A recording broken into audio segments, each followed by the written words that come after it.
Good morning and welcome to another Seize the Day.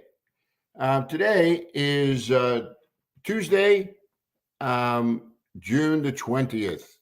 So glad you guys are here this morning and trust that you're waking up feeling refreshed and ready to begin a new day. Um, my my weekend was quite busy. Had my son here from Oregon, which was a pleasant surprise. He left this morning at 4:30, so it was an early start here in the Boria household.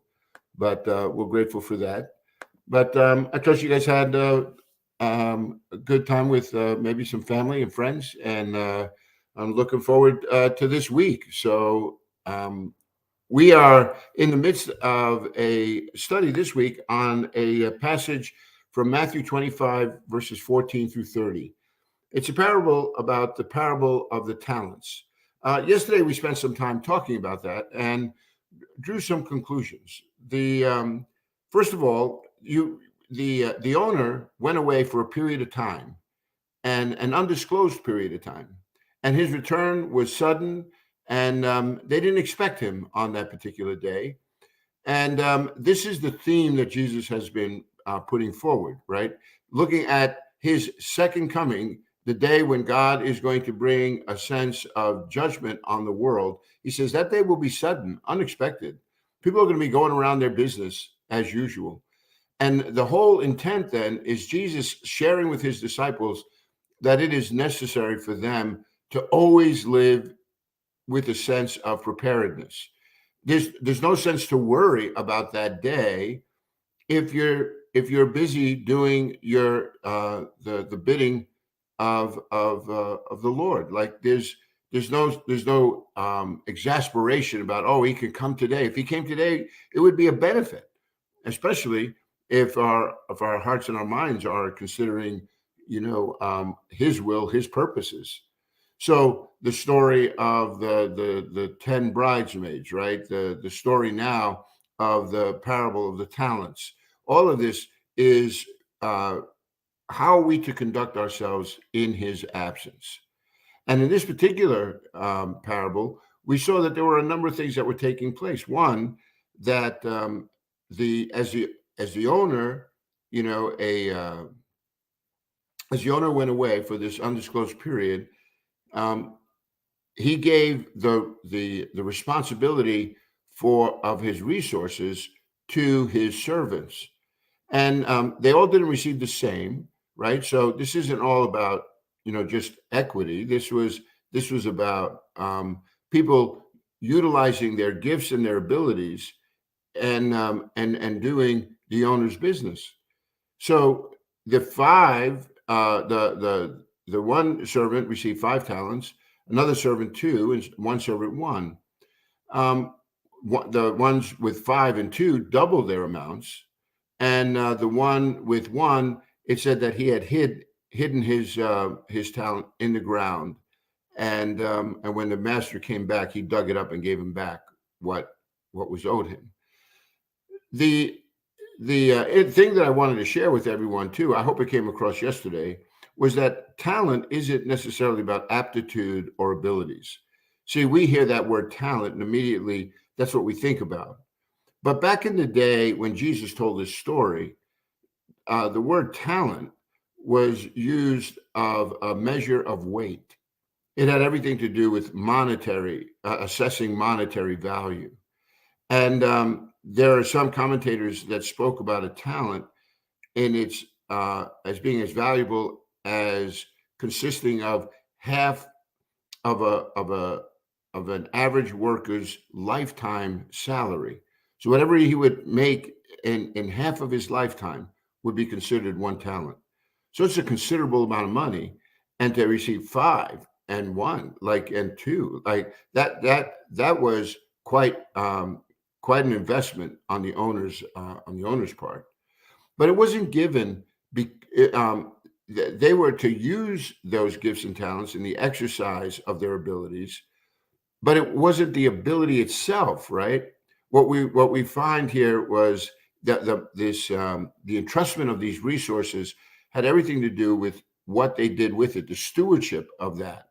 And so we recognize by this parable that Jesus is saying, in his absence, while the owner is still away, the resources that God has given to us, whether they are financial, and now as we seek to apply the principles, right, of this parable, we realize that the idea of stewardship is high on the list. That's also what's on this list is God is expecting a return on this investment that he's placed in us. There's got to be a rate of return. There has to be fruit, because the man who brought 1 talent, at the end of the day, he think about it, he didn't steal the master's money. He gave him back what he was given, but there was no fruit attached with that. God is expecting you and me, as he has poured out into our life, that we produce the fruit of his kingdom, that there ought to be seen in our actions a way in which God can look back and realize that we have been invested and committed to his will and his purposes. And that didn't happen with the Mr. 1 talent guy. All he did was just bury the talent and expended no energy, no commitment whatsoever. And so he was thoroughly rebuked. His performance review forced him to be cast out, and now he's on the outside looking in. And that whole scene is one filled with lament and regret, right? There is weeping, gnashing of teeth. So this coming could be very different depending on how we are responding to all that God has done in one's life. So that the coming could be one of great reward, of praise, of recognition, of privilege. Come, share in your master's happiness. Or it could be one in which people are going to be thrown outside, where there will be a judgment, a weeping and gnashing of teeth.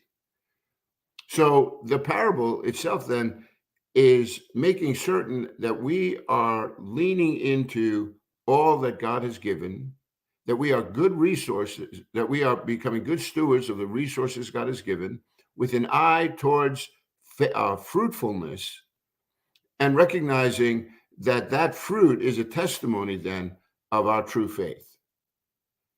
Because God is saying, by their fruit, you will know them. Isn't that what Jesus said multiple times in this text, as we've been going through the Gospel of Matthew? He says a bad tree can't produce good fruit, and a good tree can't produce bad fruit. He says, no, by their fruit you will know them. And so here, this servant that came back, there was no fruit. And so there are other parables. Remember when Jesus was talking about the wheat, the sower and the seed, and if the seed that fell into various soils, the one that fell on rocky soil, says it produced no fruit. The seed that fell on thorn bushes, it produced no fruit. If the seed that fell on the hard path, it produced no fruit. But the seed that fell on good soil, it produced what? A harvest, 30, 60, 100-fold. Again, you see, it's not all the same. There are some that produced 30 times, 60 times, 100 times, but they produced something. And the ones that were not fruit, it says that they were gathered, thrown, and burned. They were useless. God is saying in his kingdom, he expects that there is a rate of return, that there is an investment. Not that it earns our way into heaven, but it ought to be it should work as an indication that we are part of this kingdom. Your fruit is giving testimony that you belong to this, to the band of the committed. And that's what God's looking for. He wants to see that kind of commitment. So this parable of the talents, all about being good stewards, being fruitful, and seeing in that fruitfulness a sign of our true faith. All while Jesus is still away. Because when he comes, that will be the testimony that your life will bear. And you will be welcomed to share in your master's happiness. So great story, good meaning. And I thought, okay, let's take this story now and see what the New Testament has to say about this spiritual gifting that God has poured out into our lives. And to do that, what I'd like for you to do is turn in your Bibles to 1 Corinthians chapter 12. And there we're going to talk about this issue of spiritual gifts. Okay. So if you would just turn in your Bible with me to 1 Corinthians chapter 12. And we'll look here at this passage together and begin our discussion on spiritual gifts. In fact, that's how the Apostle Paul begins this chapter.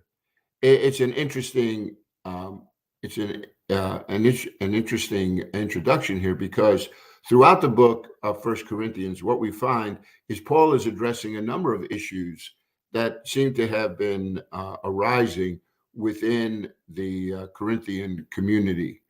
And so chapter 12 opens up saying, now about spiritual gifts, brothers, I do not want you to be ignorant. So he wants them to understand what is this gifting that the Spirit of God has poured out onto his church.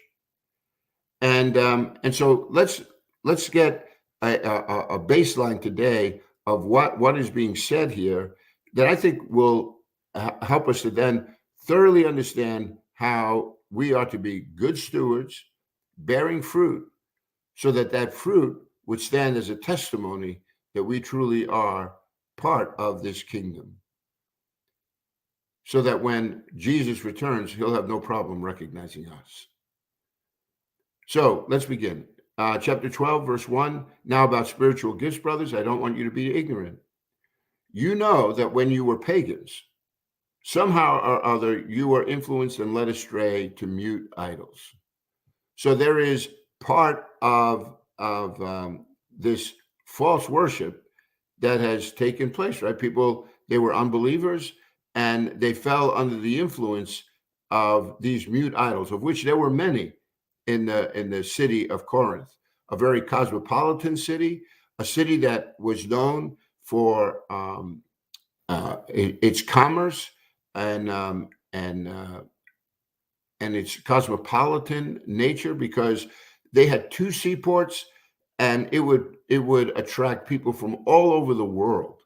So think about some of our major cities and how they are home to so many different people groups from around the world. That was one of the things growing up in New York City. You can travel from neighborhood to neighborhood, and there would be gatherings of people from all over the world, and they bring their culture with them, right? They bring their food, their music, their sense of style, and it kind of added a flavor to the city. But it said that when they were pagans, they were led astray to these mute idols. He says, therefore, I tell you that no one who is speaking by the Spirit of God says Jesus is cursed. And no one can say Jesus is Lord except by the Holy Spirit. So the Spirit of God that now resides inside of us is a spirit that is illuminating our minds so that we might understand the things that God has freely given to us. This spirit that now lives within us is a spirit of revelation. It's a spirit of illumination, right? So that you and I can understand the things that God has given to us. And so Paul is quite clear here. He says, you cannot be a believer if you have not received the Spirit of God, because you will never be able to say that Jesus is Lord. It's the Spirit in you that is opening your eyes to recognize who Jesus is and what is he accomplishing.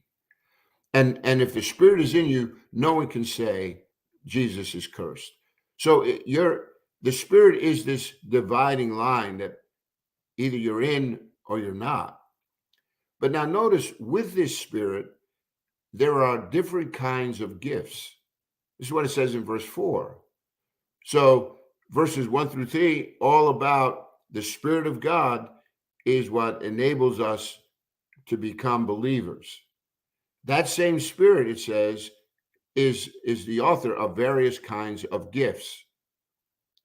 Notice here in verse 4, he says there are different kinds of gifts, but the same Spirit. There are different kinds of service, but the same Lord. There are different kinds of working, but the same God works all of them in all men. So here, the word, notice here in verse 4 says the same Spirit. In verse 5, the same Lord. It says in verse 6, the same God. These are interchangeable terms describing this Godhead, right? Of the role that that is being played here.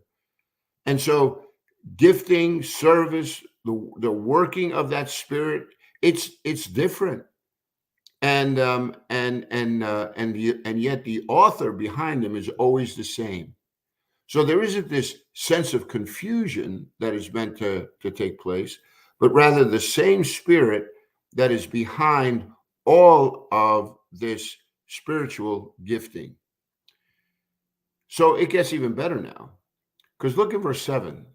It says, now to each one, right, to every person who has received the Spirit of God, who now sees in Jesus the Messiah, the Lord, right, the one who has died for one's sins, it says, now to each one, the manifestation of the Spirit is given. Let's just stop there for a moment. Do you see what this is saying? It's saying every single person that receives the Spirit of God is also been given a spiritual gift. Doesn't mean that you just have one. And here's another thing. Sometimes people say, well, I'll hear people say who are a little bit more familiar with this language. They'll say, well, that's not my spiritual gift.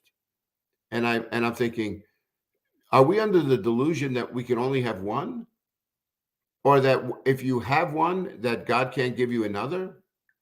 That gifting can change based on circumstances and need. I also think that God is calling us to live out our walk before Him and to not live out this faithful life and then use the excuse that, well, that's not my gift. I think that is a misunderstanding of what these texts are trying to say to us. God is the one who is behind all of these. And it is true that to each one, the manifestation of the Spirit is given. So we all have this Spirit. And with the Spirit of God that rests within us, there comes gifting. But notice here that the gifting is for what reason? Is it for you? Is it to be a sign of spiritual maturity? Is it to go around and display this gift so that attention is brought to you, so that it could be almost like a position of pride? Can I remind you that at the end of this chapter, you're going to and the beginning of chapter 1, you're going to see that the spiritual gifts that were given are going to be, are going to be used in a way that they were never intended, and they're going to lose their power. They lose their appeal. Like, for instance, just quickly, like in chapter 13:1, right? Doesn't he say? He says, "Listen, if I speak with the tongues of men and of angels, but have not love, I am nothing more, right, than a clanging cymbal or a noisy gong." You're just making a whole lot of noise.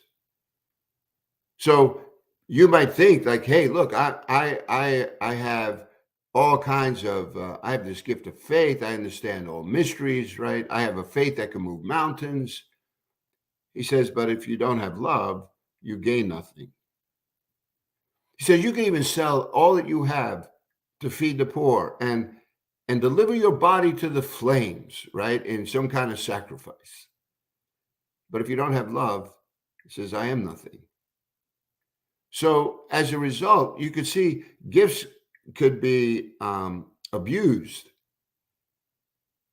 But the gifting that the Spirit of God is pouring out onto those who know Him is for the common good.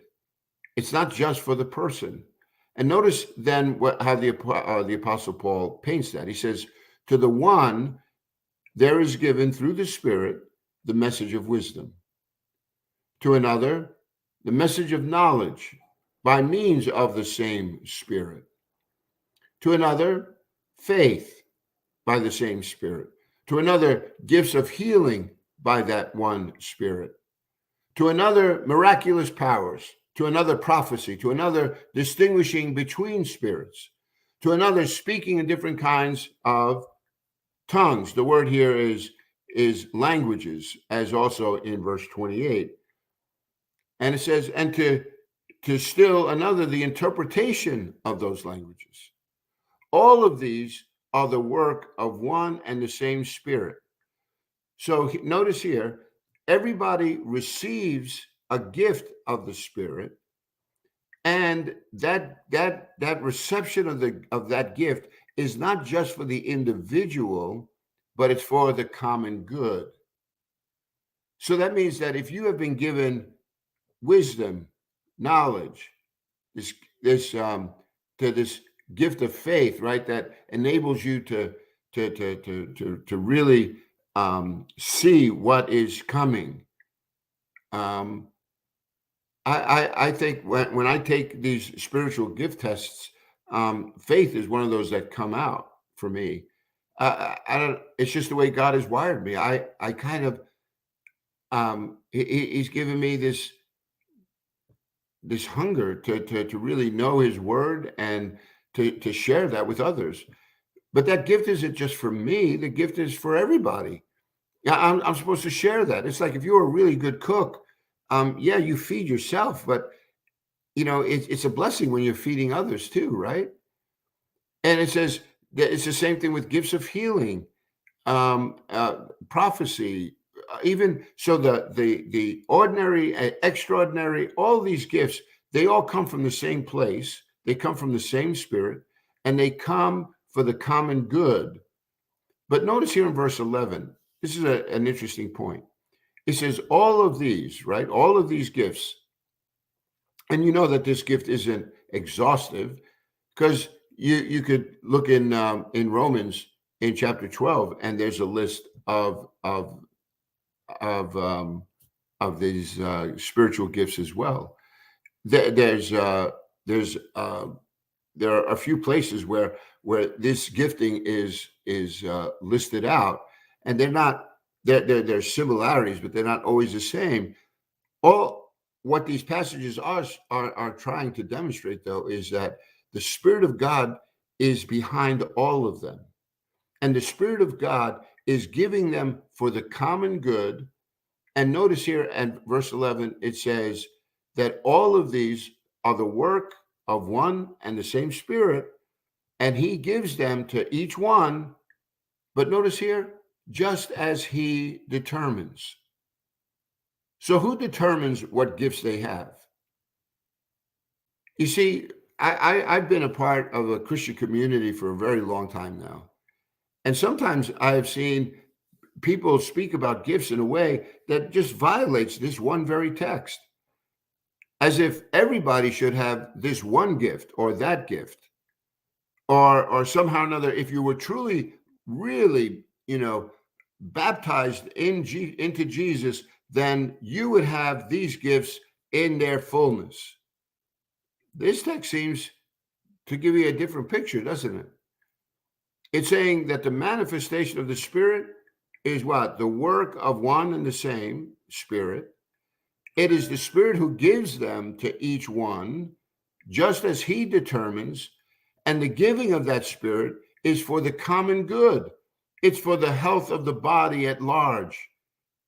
it's not something that the person is to take pride in for themselves, as if it was a sign of their own spiritual maturity, or right, like that's not what this is all about.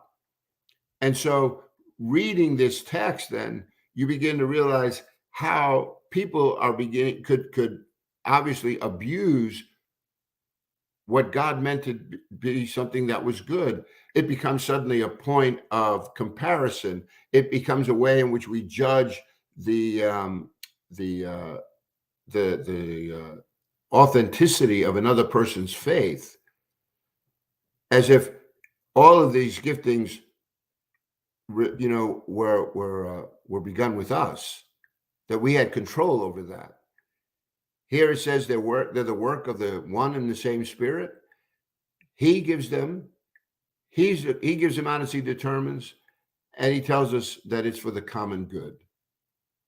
You know, these 11 verses are packed filled with real knowledge on spiritual gifts, that if we just understood these first 11 verses, I think it would tone down sometimes the arguments that exist in Christian circles regarding these gifts. And no doubt they were fighting for them, because now Paul is saying, listen, I don't want you to be ignorant about these gifts. And he's giving them insight into what these spiritual gifts were really all about.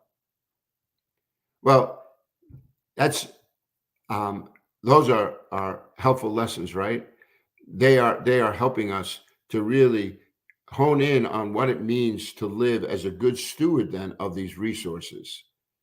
How we are to go out and then demonstrate a fruitfulness as we live out this life, because that fruitfulness is going to bear witness to our true faith, which is exactly what the parable of the talents was about. And now in our discussion of these spiritual gifts that God has given. So we'll continue our discussion tomorrow, but think about those things that we just learned today, and may they help you to seize the day and recognize that we serve a God who is good all the time. I appreciate these mornings. Thank you for joining me today on this Tuesday, June the 20th. And Lord willing, I'm looking forward to spending the rest of the week as we look through this topic of spiritual gifts. God bless you, my friends. Looking forward to tomorrow.